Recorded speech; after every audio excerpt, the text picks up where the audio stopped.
Tresnaku mung kanggo sira, kusumo ayu sing merahati. Awan bengi rapi solali, tansah eling esemu. Nganti kapan aku ra ngerti. Assalamualaikum warahmatullahi wabarakatuh. Rahayu sagung dumadi, sehat berkah berkelimpahan untuk kita semua. Salam sejahtera, salam damai untuk seluruh makhluk di segala dimensi, ruang dan waktu. Semoga kita semua menjadi sumber-sumber kebahagiaan untuk orang lain. Teman-temanku, sedulurku yang saya hormati, yang saya sayangi, ya, biasanya penyuka channel ini rata-rata kebanyakan adalah pejalan spiritual, ya. Nah, pejalan spiritual artinya orang-orang yang sedang dalam perjalanan ke spiritual. Spiritual sendiri kembali kepada Tuhan. Jadi, orang-orang yang sedang dalam perjalanan kembali kepada Tuhan untuk menemukan jalan yang baik dan jalan yang benar. Kira-kira gambarannya seperti itu. Nah, yang namanya jalan, yang namanya perjalanan, kalau tidak hati-hati, kita akan mengalami kecelakaan. Ya, sama seperti di jalan raya, di jalan manapun, kalau kita tidak hati-hati, kita tidak eling, kita tidak waspada, kita akan mengalami kecelakaan.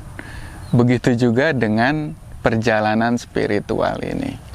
Ya, kalau kita tidak eling lan waspada, kita akan mengalami kecelakaan. Nah, sayangnya kecelakaan spiritual ini banyak dari kita yang belum tahu apa itu kecelakaan spiritual, ya. Kalau kecelakaan biasa terlihat oleh mata, ada wujudnya, kita sudah tahu, tapi ini spiritual, halus, tidak ada wujudnya, kok bisa juga mengalami kecelakaan. Nah, ini yang membuat perjalanan-perjalanan kita licin dan terpeleset, sehingga kita keluar dari arah yang sebenarnya, keluar jalur. Apa sih kecelakaan spiritual itu? Ya, kalau teman-teman, ya, saudaraku semua bisa introspeksi diri lebih dalam. Ketika kita berspiritual, artinya kita mencoba untuk selalu sabar. Kita mencoba untuk selalu penuh rasa cinta dan welas asih.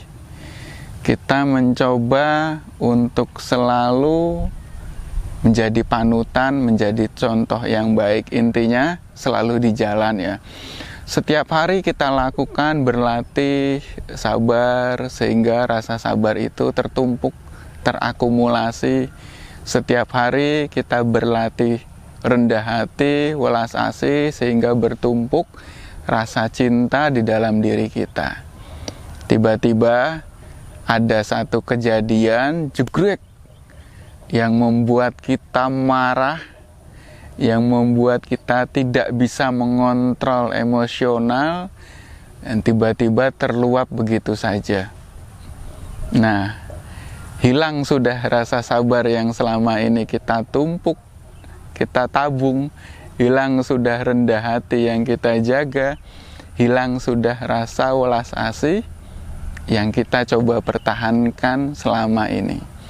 Itu namanya kecelakaan spiritual, ya. Jadi orang-orang spiritual kalau tidak diuji enak, setiap hari bisa berlatih sabar. belum ada ujiannya, masih latihan sabar. Setiap hari enak, latihan rendah hati, latihan menghormati, masih latihan.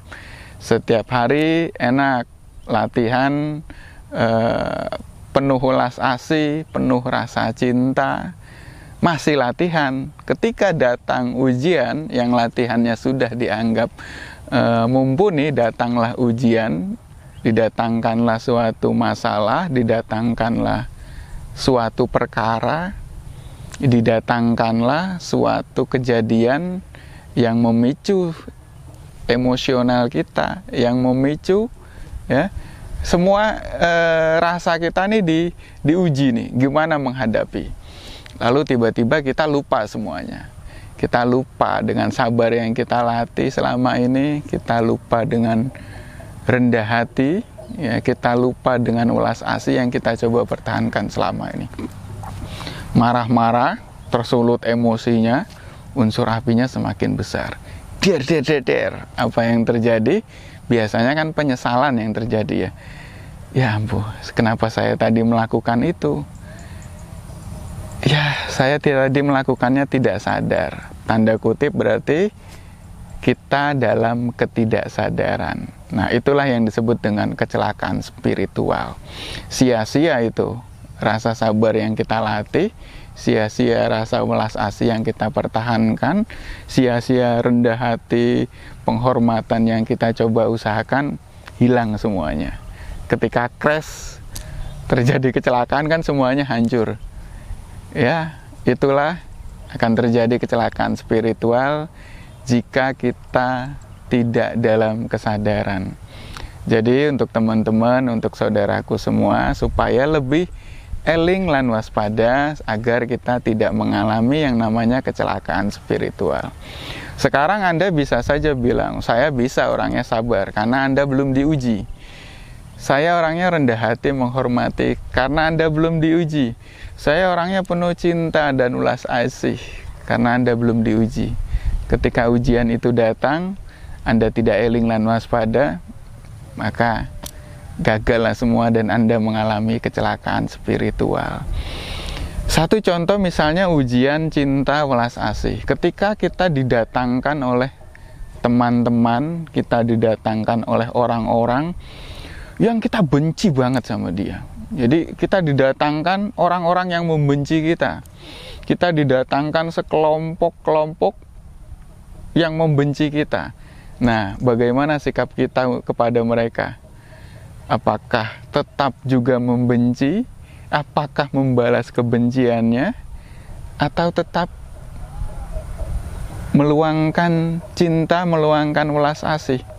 Disinilah ujian welas asih Anda dituntut. Bagaimana Anda bisa terus mempunyai cinta dan welas asih kepada orang yang membenci Anda sekalipun. Ya, kalau Anda ikut membenci kan sama aja. Oke, di sini ujiannya. Jadi pesan saya di video ini sebenarnya simple bagi saudaraku, teman-temanku semua yang terus menapaki jalan spiritual, tetaplah eling lan waspada. Ya, kita diberikan hal-hal yang akan membuat kita selalu eling, ingat, dan kita pasti akan diberikan hal-hal yang membuat kita selalu waspada. Contohnya, orang-orang yang membenci kita, sebaik apapun kita bertingkah laku, pasti ada orang-orang yang membenci kita. Disitulah Tuhan memberikan kasih sayangnya bahwa kita untuk selalu waspada. Oke, teman-teman, terima kasih. Tetaplah eling lan waspada. Wassalamualaikum warahmatullahi wabarakatuh. Rahayu, rahayu, rahayu.